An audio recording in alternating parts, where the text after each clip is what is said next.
Donc nous allons parler ce soir du jugement particulier. Donc je vous rappelle, la semaine dernière, nous avons parlé de la mort, comment se préparer à mourir, comment bien mourir. Donc ce qui se passe juste après le moment de la mort, c'est le jugement particulier de l'âme. Il est décrété, dit saint Paul, que tous les hommes mourront et la mort est suivie du jugement. La parabole du mauvais riche et de Lazare nous apprend que les deux furent jugés après leur mort. Les païens eux-mêmes croyaient à l'existence de 3 juges dans les enfers. Au moment de la mort, Dieu nous adressera les paroles du maître à l'intendant. Rends compte de ton administration. Aussitôt après a lieu le juste paiement du salaire. Dieu demande des hommes qu'ils ne retiennent pas le salaire du journalier après sa journée. À plus forte raison, devons-nous attendre de Dieu qu'il ne retiendra pas le salaire durement gagné par l'homme pendant sa vie. La mort est le moment du paiement du salaire, de la rentrée de la moisson. Si certains hommes subissent un retard dans ce règlement de leur journée, c'est-à-dire s'ils sont d'abord soumis à l'épreuve du purgatoire, ils n'ont qu'à s'en prendre à eux-mêmes. Ce n'est pas Dieu qui en est le responsable. Ce sera le Christ qui rendra le jugement particulier. Il révélera toute notre vie et nous traitera de la même façon que nous aurons traité nos semblables. Jésus-Christ a affirmé que lui-même rendrait ce jugement. Le Père, dit-il, ne juge personne, mais il a remis tout jugement au Fils. Évangile selon saint Jean, chapitre 5. À la dernière scène, le Seigneur Jésus a promis à ses apôtres de revenir après son ascension pour les emmener avec lui. Évidemment, il entendait par là le moment de la mort. Jésus dit de même de saint Jean, « Je veux qu'il reste jusqu'à ce que je vienne. » Les apôtres eux-mêmes disaient que tant qu'il vivrait, il serait loin de lui. Il ne faut cependant pas se représenter ce jugement comme une ascension de l'âme vers le Christ ou une descente du Christ vers l'âme sur la terre. Ce mouvement n'est aucunement nécessaire. Le Christ illumine l'âme sortant du corps de telle façon qu'elle verra instantanément, avec netteté parfaite, que son Sauveur rend sur elle un juste jugement. Cette illumination fait comprendre à l'âme que Dieu révèle la vie de l'homme tout entière. De même, dit le Christ, que l'éclair part de l'Orient et paraît tout d'un coup jusqu'à l'Occident, ainsi en sera-t-il de la venue du Fils de l'homme. Cela signifie qu'au moment de la mort, qui est la venue de Jésus-Christ, toute notre vie apparaîtra devant notre âme avec la rapidité et l'éclat de la foudre. Quand l'heure de la mort et de la justice divine viendront, Dieu mettra tous les détails de la vie du mourant devant ses yeux. Au moment de sa mort, les œuvres de l'homme seront révélées. Tous ceux qui ont déjà été près de la mort affirment qu'à ce moment, des événements oubliés depuis longtemps, des actions de la jeunesse apparurent vivement à leur esprit. Au moment de la mort, les actions les plus cachées seront révélées. Il n'y a rien de secret, dit le Christ, qui ne doit être découvert, ni rien de caché qui ne doit être connu et paraître publiquement. Nous nous souviendrons et nous nous rendrons compte de toute parole inutile, dit saint Matthieu, chapitre 12. Notre esprit ressemble à un peintre qui dessine dans notre intérieur toutes sortes de pensées, de projets et d'images. Jusqu'à la mort, ces tableaux sont couverts comme d'un voile, et à sa chute, ils tourneront à la gloire de l'artiste ou à son déshonneur, s'ils représentent les hontes du vice. À la mort d'un homme, on ouvre son testament. Il est facile d'expliquer pourquoi on peut dire la même chose de sa conscience. Un rayon de soleil fait voir dans une chambre 1000 grains de poussière. Il en sera de même pour nos fautes les plus légères, quand le soleil de justice pénétrera dans nos âmes. Au jour du jugement, nous verrons la face de Dieu vis-à-vis de nous, comme durant notre vie, nous nous étions montrés vis-à-vis de notre prochain. Dieu est un miroir qui rend parfaitement l'image de celui qui est devant lui.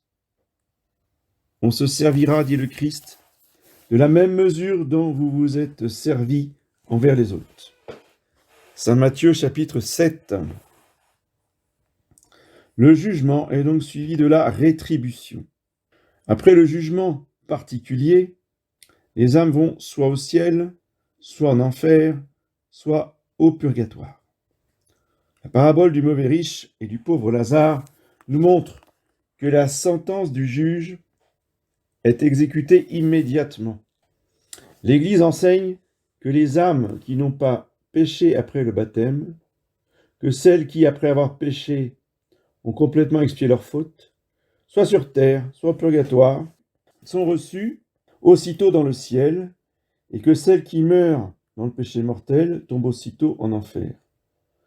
Deuxième concile de Lyon, 1274. Les âmes des justes, qui sont parfaites, vont au ciel dès qu'elles ont quitté le corps. Aussitôt qu'une âme juste est sortie du corps, elle est séparée des âmes pécheresses et introduite au paradis des anges. C'est une erreur de croire que les âmes justes n'ont, jusqu'à la résurrection des corps, qu'un avant-goût de la félicité éternelle, et que les pécheurs ne seront soumis complètement à la damnation qu'après le jugement dernier. Peu d'hommes entrent au ciel aussitôt, car rien d'impur ne peut entrer dans le ciel. Peu de justes échappent au purgatoire, dit saint Robert Bellarmin. Certains théologiens prétendent que les damnés seront plus nombreux que les élus. Ils se fondent sur les paroles de Jésus. Beaucoup sont appelés, mais peu sont élus. Saint Matthieu, chapitre 20. Tous doivent être sauvés, mais peu coopèrent à la grâce et se sauvent. Moindre est le nombre de ceux qui iront au ciel, dit saint Thomas d'Aquin. Outre le jugement particulier, il y aura un jugement général. Celui-là ne regarde que l'âme comme agent principal du bien et du mal, à récompenser ou à punir. Celui-ci comprendra aussi, dans la rétribution, le corps comme instrument des actes de l'âme. Le ciel, première option envisagée après la mort. Le ciel, c'est le séjour de la béatitude éternelle. Le Christ donna à ses apôtres un avant-goût du ciel sur le Tabor. Le ciel s'ouvrit au baptême de Jésus. Saint Étienne vit le ciel ouvert pendant qu'il était lapidé. Saint Paul fut ravi jusqu'au 7e ciel. Le ciel est à la fois un lieu et un état. Comme lieu, il est, selon certains théologiens, au-delà du monde sidéral. Ce n'est qu'une opinion, mais elle est fondée sur la tournure des paroles du Christ. Il dit qu'il est descendu du ciel et qu'il y remontera et qu'il en reviendrait. Le ciel est aussi un état de l'âme. Il consiste dans la vision de Dieu. Il consiste dans la paix et le bonheur de l'esprit. Quand les anges et les saints nous visitent ici-bas, ils ne cessent donc pas d'être au ciel, car ils ne peuvent pas être privés de la vision de Dieu. Jésus-Christ est bien le roi du ciel. « Je suis roi, dit-il à Pilate, mais mon royaume n'est pas de ce monde. » Le bon larron reconnaissait aussi cette royauté quand il disait au Sauveur « Seigneur, souvenez-vous de moi quand vous serez dans votre royaume. » Au ciel, nous verrons les anges de Dieu monter et descendre sur le Fils de l'homme. Au ciel, les anges adorent le Christ Jésus. Le ciel, c'est notre vraie patrie. Ici-bas, nous ne sommes que des étrangers. C'est la vérité que nous représentent les processions. Les joies du ciel sont ineffablement grandes. Les élus sont libres de tout mal. Ils jouissent de la vision de Dieu et de l'amitié de tous les habitants du paradis. Les joies du paradis sont ineffablement grandes. Ce que l'œil n'a point vu, dit saint Paul, ce que l'œil n'a point entendu, ce que l'oreille n'a point entendu, ce que le cœur de l'homme n'a jamais pressenti, Dieu l'a préparé à ceux qui l'aiment. Cette béatitude peut être méritée, mais non pas décrite. Les élus s'enivreront de l'abondance de votre maison, dit le psaume, et vous les ferez boire au torrent de vos délices. Psaume 35. En comparaison de la félicité éternelle, notre vie actuelle est plutôt une mort. Les joies des élus sont si grandes que toutes les tortures des martyrs n'en mériteraient pas une seule heure. Nous jouirons au ciel du bonheur même de Dieu, car nous y serons participants de la nature divine. Nous lui serons semblables. Nous serons transformés au ciel comme le fer dans la fournaise. La divinité se reflètera dans chaque âme, comme le soleil du matin dans les millions de gouttes de rosée. Dans le ciel, il y a beaucoup de demeures. Le ciel est semblable à un grand festin, où Dieu sert lui-même ses invités. La nourriture, il sera non pas corporelle, mais spirituelle. Au ciel, lui, une lumière éclatante, on y entend les cantiques des anges, les saints y portent des vêtements blancs, ils y reçoivent une magnifique couronne de la main de Dieu. Les saints possèdent une entière liberté et sont établis sur tous les biens de Dieu. Ils sont là où est le Christ, qui leur rend au centuple ce qu'ils ont abandonné pour lui sur la terre.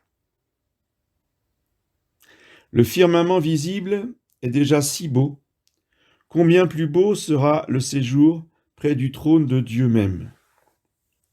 La terre est si pleine de joie, surtout au printemps, dans certains sites remarquables, et pourtant, elle n'est qu'un désert en comparaison du ciel. Seigneur, s'écrie saint Augustin, si vous nous traitez ainsi dans cette prison, que sera-ce dans votre palais? Mais aussi, qu'est-ce que Dieu ne peut pas nous accorder puisqu'il est tout-puissant?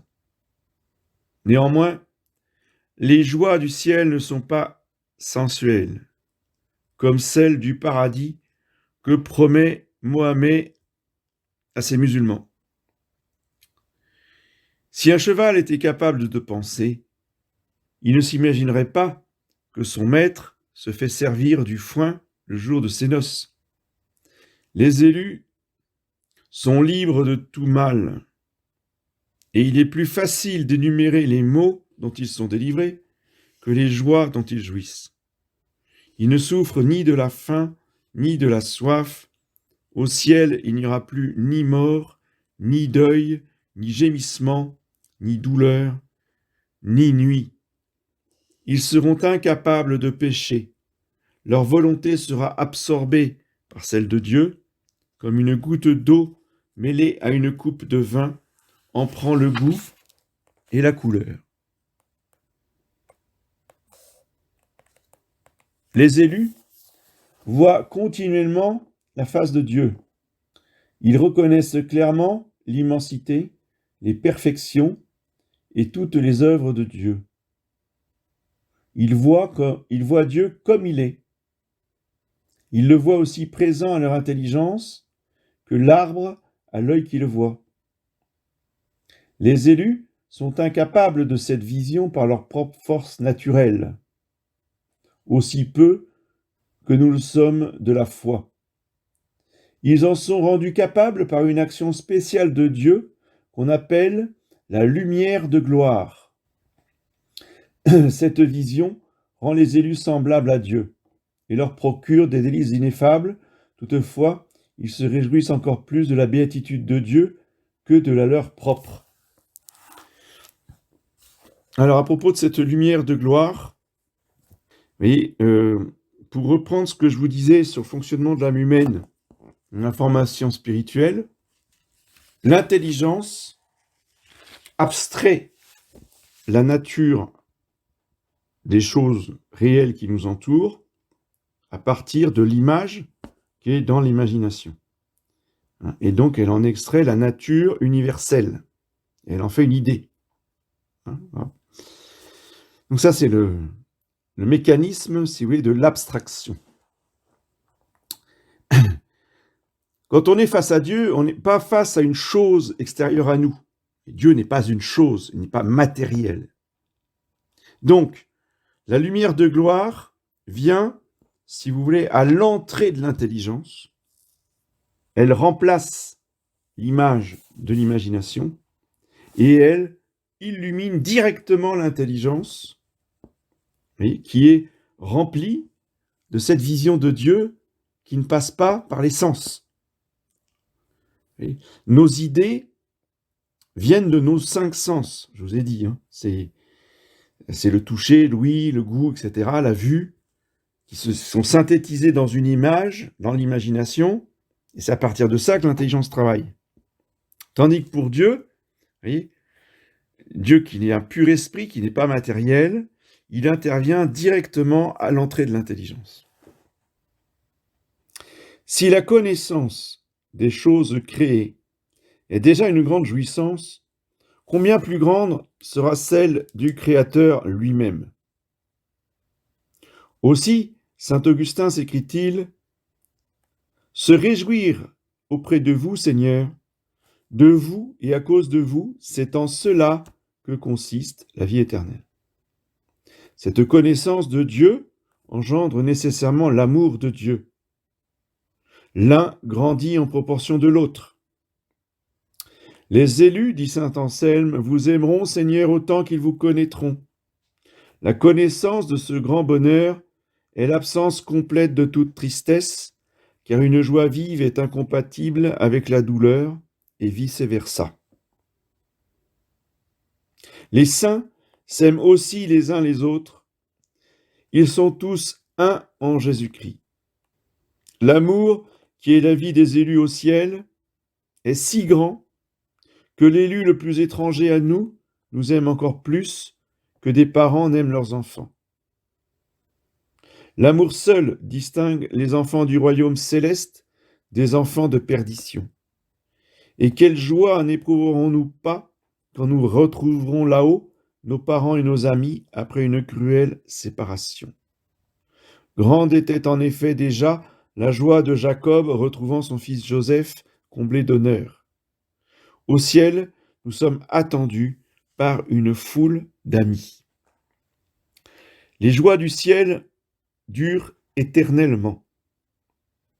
Les justes, dit Jésus, entreront dans la vie éternelle, c'est-à-dire dans une vie bienheureuse qui n'aura pas de fin. Le Saint-Esprit le restera éternellement uni.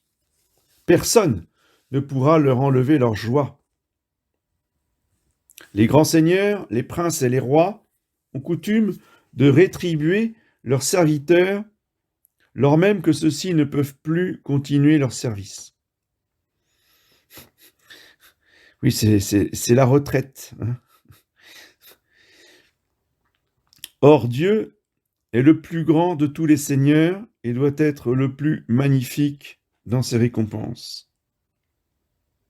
Il en donne une éternelle, seul digne de lui. Et si les joies du ciel n'étaient pas éternelles, les élus seraient perpétuellement dans la crainte de les perdre. Le ciel cesserait alors d'être le ciel. C'est à cause de l'éternité du bonheur du ciel qu'on l'appelle la possession de Dieu. Le bonheur des saints varie en proportion de leur mérite. Le maître dans l'Évangile établit sur 10 villes le serviteur qui a gagné 10 talents, et sur 5 villes, celui qui a gagné 5 talents. Ce maître, c'est Dieu qui récompense par un bonheur plus grand celui qui accomplit de plus bonnes œuvres. Par là, il glorifie la perfection de sa justice. Celui qui sème avec parcimonie recueillera peu. Celui qui sèmera avec largesse fera une riche moisson. Les justes voient tous Dieu clairement, mais l'un voit plus parfaitement que l'autre en raison de ses mérites, dit le concile de Florence. Autre est l'éclat du soleil, le soleil de justice, je vous rappelle, qu'est Jésus-Christ lui-même. Autre, celui de la lune, qui est la très sainte Vierge Marie, qui reflète la lumière du soleil de justice. Autre est celui des étoiles. Donc les étoiles, ce sont les saints dans le ciel. Le même soleil est vu plus fixement par l'aigle que par les autres oiseaux. Le feu réchauffe plus ceux qui en sont rapprochés que ceux qui en sont éloignés. Eh bien, il en est de même au ciel. La connaissance de Dieu, la charité, les délices sont plus grandes chez un saint que chez un autre. Le plaisir est en proportion de la connaissance. D'après une certaine opinion, les hommes doivent occuper la place des anges déchus. Or, parmi les anges, il y a 9 cœurs. Le degré de la gloire céleste dépend du degré de la grâce sanctifiante, où l'homme se trouvait au moment de sa mort. En d'autres termes, le degré de gloire correspond à la mesure où l'on possédait le Saint-Esprit, où l'on avait la charité au moment de la mort. Le degré de gloire d'un saint ne peut jamais s'élever ni s'abaisser. Cependant, il existe dans le ciel une félicité extrinsèque, extérieure, si vous voulez, quand le saint est l'objet d'une joie ou d'un honneur spécial et passager.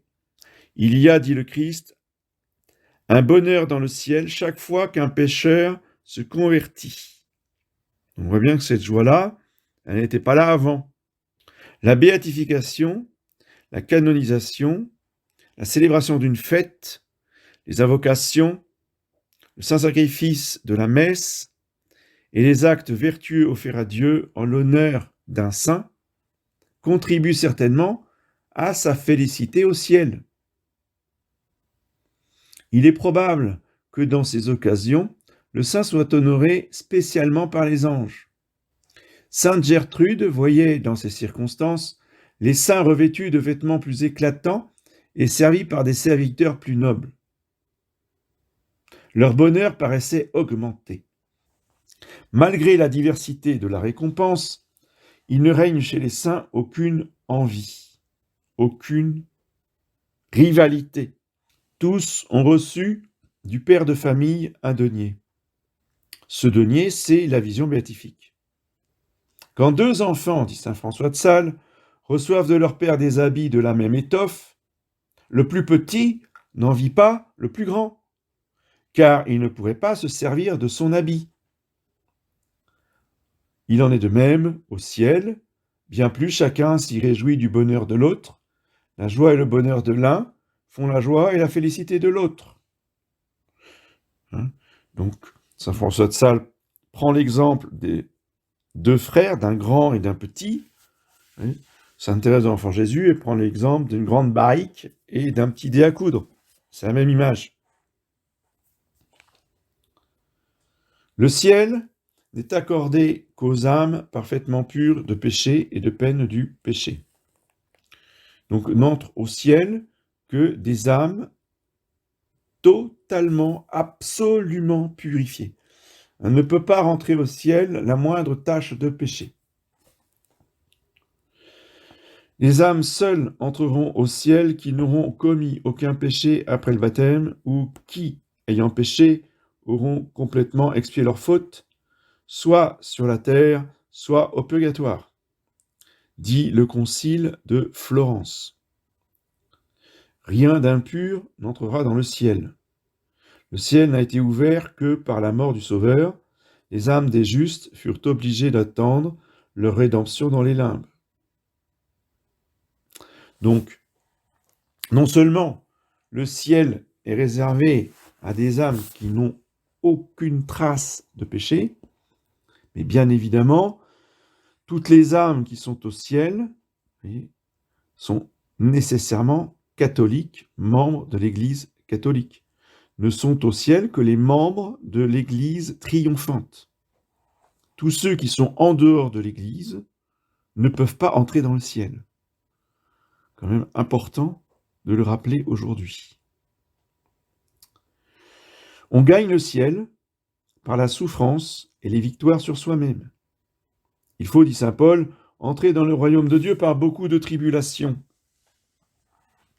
Les bois destinés au temple de Jérusalem étaient équarris et préparés au Liban pour être montés sans bruit. Les élus doivent être taillés ici-bas par les souffrances pour pouvoir se réjouir sans aucune douleur dans la Jérusalem céleste. Il n'y a pas de bonheur éternel sans victoire sur soi-même. Le royaume des cieux est semblable à un trésor ou à une perle précieuse. Pour les acquérir, il faut tout donner, dit saint Matthieu, chapitre 13. C'est-à-dire rompre toute attache désordonnée aux choses terrestres.